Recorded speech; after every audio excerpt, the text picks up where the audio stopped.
think I can sneak a good morning in. We've got 5 minutes left of the morning, but it's so nice to be here. Thank you so much to Gay and the team at IAB for inviting me to come and speak with you all today. I feel like this is a coming home in many respects. As Rebecca very kindly introduced me, my name is Samantha Yorke. I am one of 5 authority... Oh, sorry.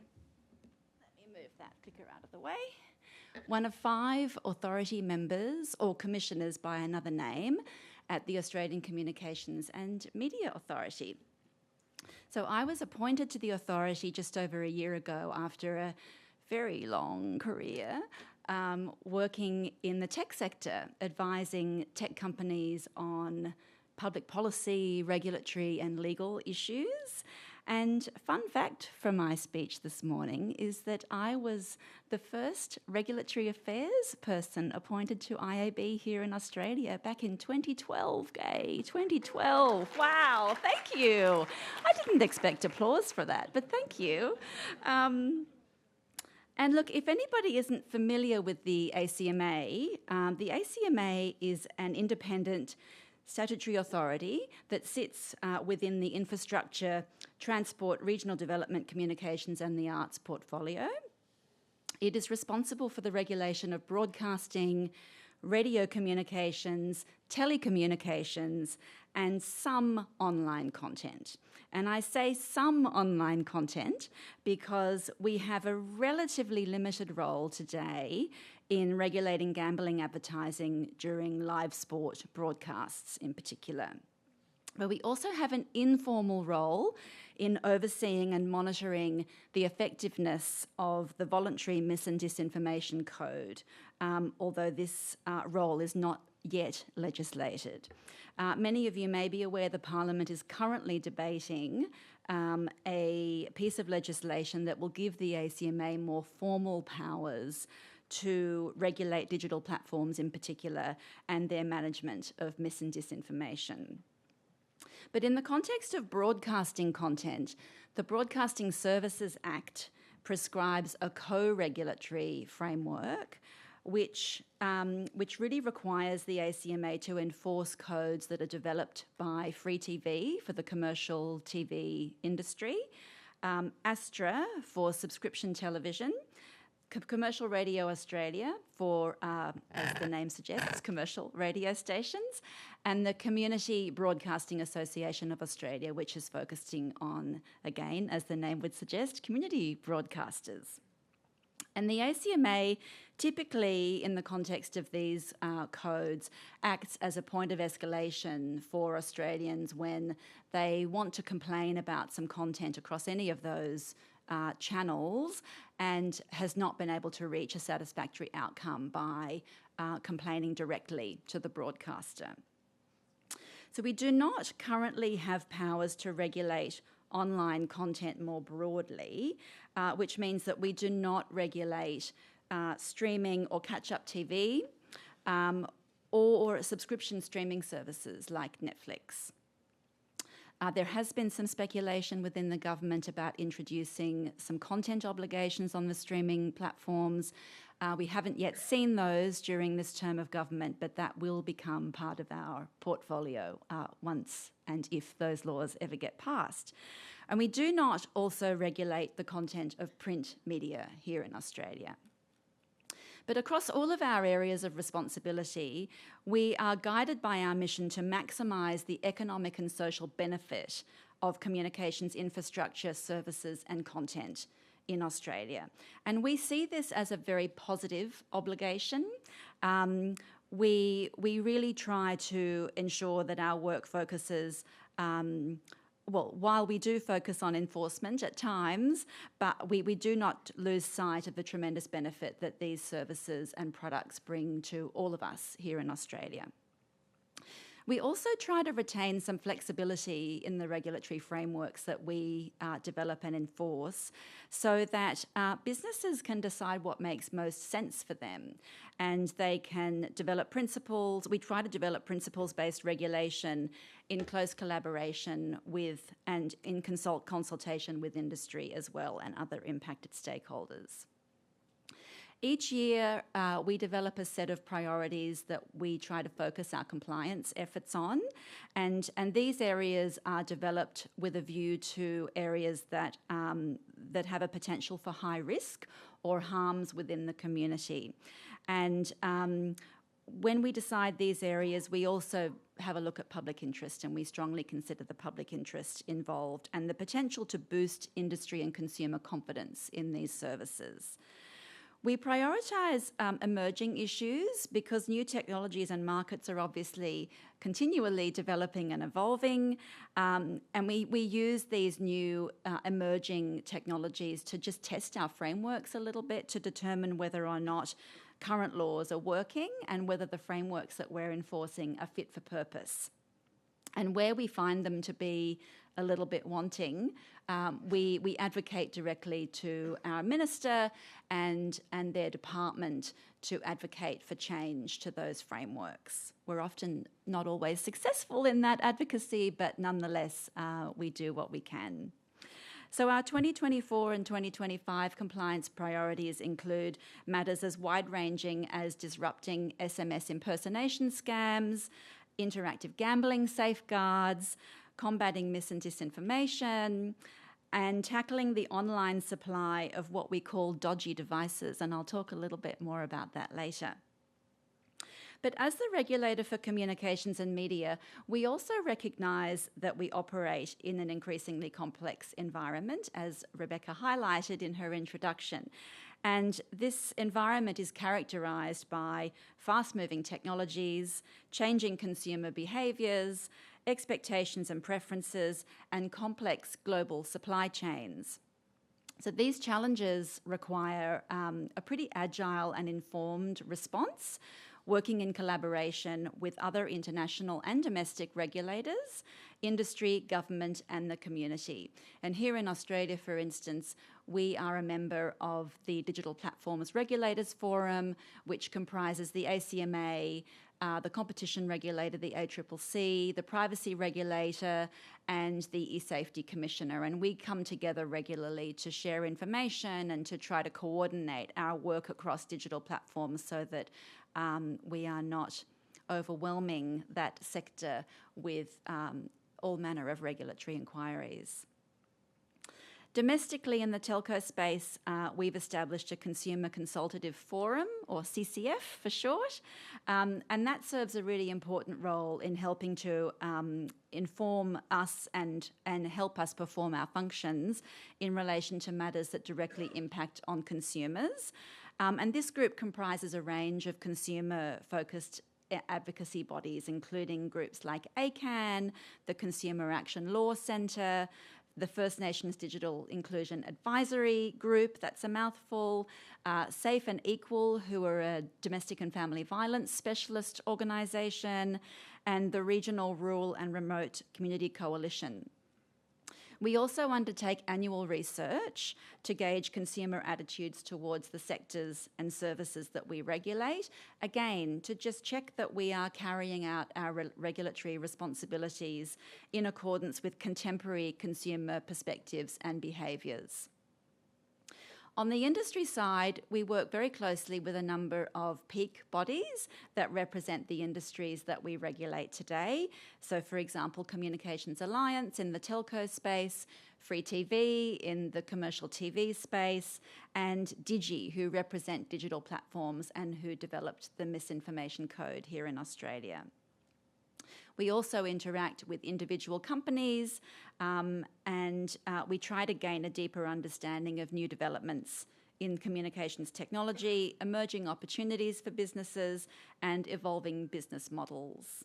So there's a number of ways that we try to keep our knowledge current and that we don't lose touch with the industries that we're trying to regulate. We also engage internationally with regulators across North America, the UK, Europe, and Asia Pacific on broader global issues such as illegal online gambling and scam communications. It's through all of these partnerships, and many of which are formalised with other governments under documents like Memoranda of Understanding, that we share information on our initiatives, and we exchange operational intelligence to inform compliance and enforcement activities.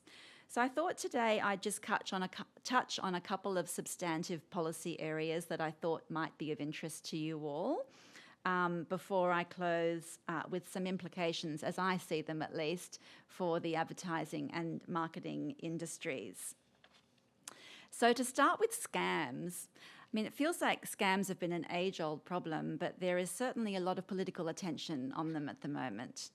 Modern-day scam activity is driven by very sophisticated international criminal syndicates. No longer is this just one person sitting in a garage trying to, defraud somebody out of a couple of $100s. These groups operate on an industrial scale, and disrupting them requires an ongoing, adaptive and multifaceted approach by industry and government. Many industries are susceptible to being exploited by scammers. They continue to find very new and sophisticated ways to exploit networks to target consumers, and they learn very quickly. So once you disrupt a certain channel that they're using to reach people, they're very quick to adapt and try something new and different. So it's a little bit of a cat and mouse game. While a large volume of scams are blocked by telco and email providers today, the industrial scale of reports and consumer research indicates that this is a problem that most, if not all, of us are grappling with. Australians have reported that scammers stole $2.7 billion from them in 2023. And when you think about the fact that scam losses are underreported, this is a pretty sobering number. And as well as the financial toll that scams take, the impacts can include psychological and emotional harm, reputational damages for businesses, withdrawals from the digital economy, and the undermining of public trust. So the ACMA plays a current role in combating telco scams in particular. We oversee a code that exists that the telcos developed back in 2016 that covers scam phone calls and SMS texts.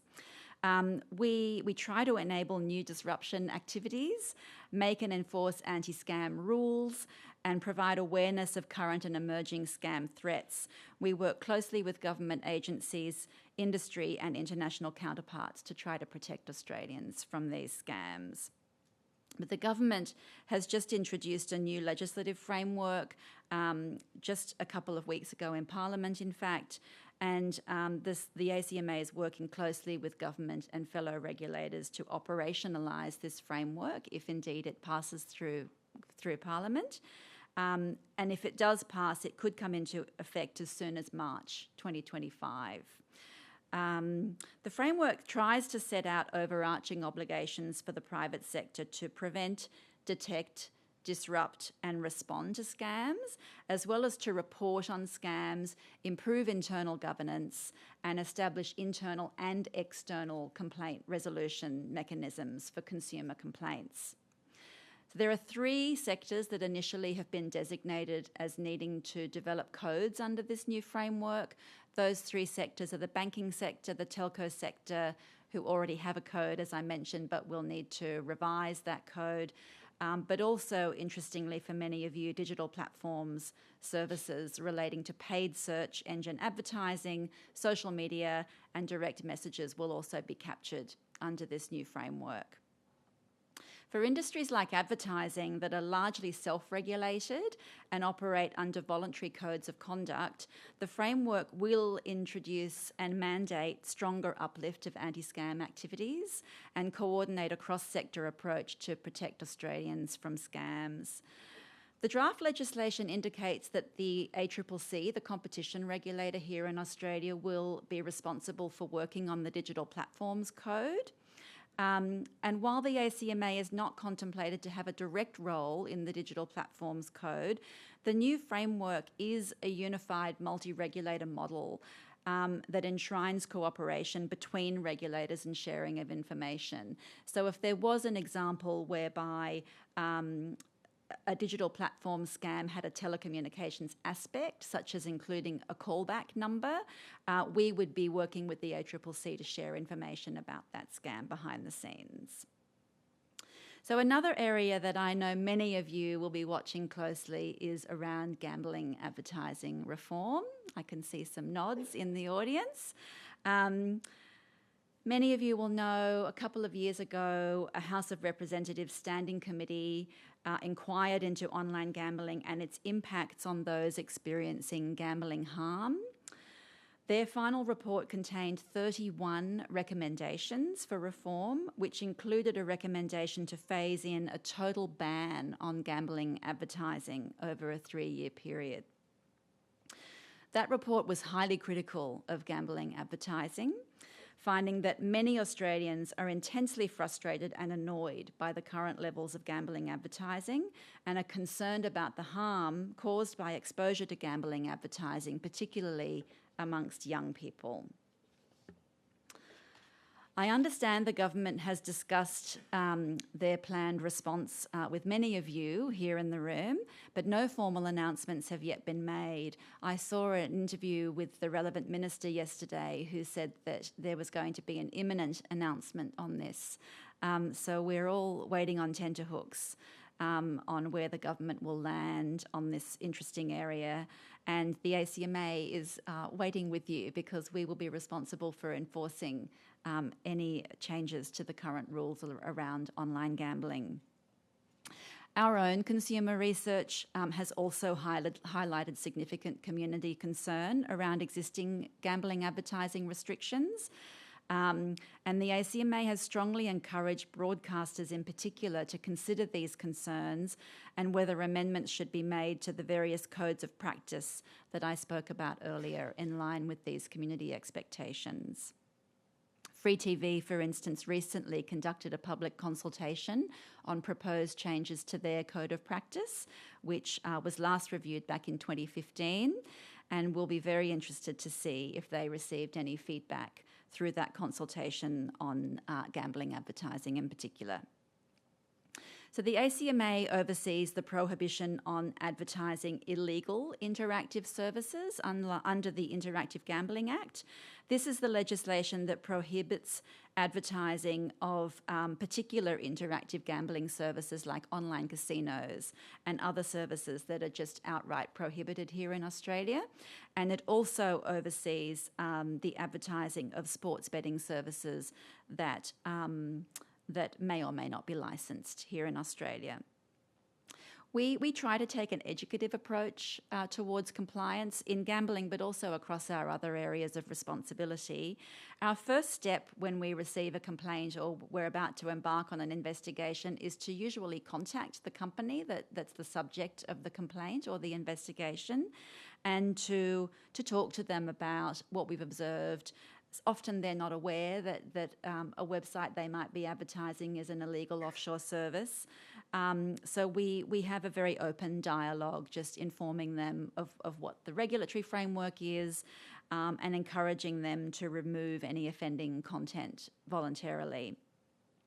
Where advertising is found to be in contravention of the legislation, we have a range of enforcement actions that are available to us to take, including formal warnings and requesting ISPs to block websites so they can't be accessed here by Australians. We try to take a graduated approach, which means that we start sort of at the bottom of the rung in terms of these enforcement tools with a formal warning, and we work our way up that ladder if there is ongoing and systemic non-compliance. Finally, on gambling, the ACMA also operates BetStop, which is the National Self-Exclusion Register. This is a one-stop shop that allows individuals to self-exclude from all licensed online and phone wagering providers in a single process. You can choose to self-exclude for a period of a couple of months all the way up to a lifetime. And the register commenced back in August 2023, so it's just over a year old now. There are more than 30,000 people that have registered in the exclusion database. And in addition to being excluded from wagering services, the Interactive Gambling Act also prohibits wagering providers from contacting people that are on that register. So if a wagering operator does continue to contact people who have self-excluded, we have enforcement options available to us. This register highlights the impact that certain types of marketing can have on consumers as well. If you, as an individual, have made a decision to self-exclude from these types of advertising and marketing materials because you recognise you have a problem with gambling, it can be very challenging to your resolve if you continue to receive advertising and marketing encouraging you to continue to gamble once you've taken the step of excluding yourself. I've talked a little bit about mis and disinformation already, but that's the final area that I thought you might be interested in a little update on. As I mentioned, the ACMA oversees a voluntary industry code at the moment here in Australia. This code promotes transparency around how signatories are providing safeguards against the harms that can arise from mis and disinformation. The code was developed by the digital industry group, Digi, and currently has 9 signatories here in Australia: Adobe, Apple, Google, Legitimate, Meta, Microsoft, Redbubble, TikTok, and Twitch. The code recognises that addressing mis and disinformation requires a multi-stakeholder approach, a sentiment which is also captured in the code's broad scope, which includes platforms as broad as social media platforms, search engines, content aggregators, companies that provide solutions to mis and disinformation, and services that offer sponsored content and/or digital advertising services. And recognising the diversity of these different business models, the code provides signatories with the flexibility to opt in or out of certain commitments, depending on the types of products and services that they offer. So, for instance, Objective 2 in the code is an opt-in commitment that asks signatories to outline their efforts to disrupt advertising and monetisation incentives for mis and disinformation. So again, this recognises the importance of demonetisation in addressing dissemination and the impact of mis and disinformation. It promotes transparency about the source and intent of advertising, and it seeks to instil public confidence that ads that people are seeing online can be relied on and trusted. Currently, Apple, Google, Meta, Microsoft, Redbubble, TikTok, and Twitch have all signed up to that specific objective in the code. But all of the signatories respond and report on how they are meeting their commitments under the code every year. And most recently, these reports were published in May on Digi's website, if in case anybody wants to take a look at those. The ACMA also produces an annual report outlining our views on the operation of the code, including the quality of the transparency reporting, and it was positive to see that information in the current year's transparency reports included quantitative information about the application of policies to remove and deter advertisements that are in violation of policies. We just heard Google talking about the great work that they're doing in blocking ads across all of their platforms. In addition to analysing annual transparency reports, a key part of our oversight role with this voluntary code is working with and encouraging a wide range of platforms to participate in that code. So I encourage those of you who are not already signatories and who think it might be appropriate for you to sign up to that code to take a look at it, and it is on Digi's website, as mentioned. I did give you a teaser earlier on that I would talk a little bit more about dodgy devices.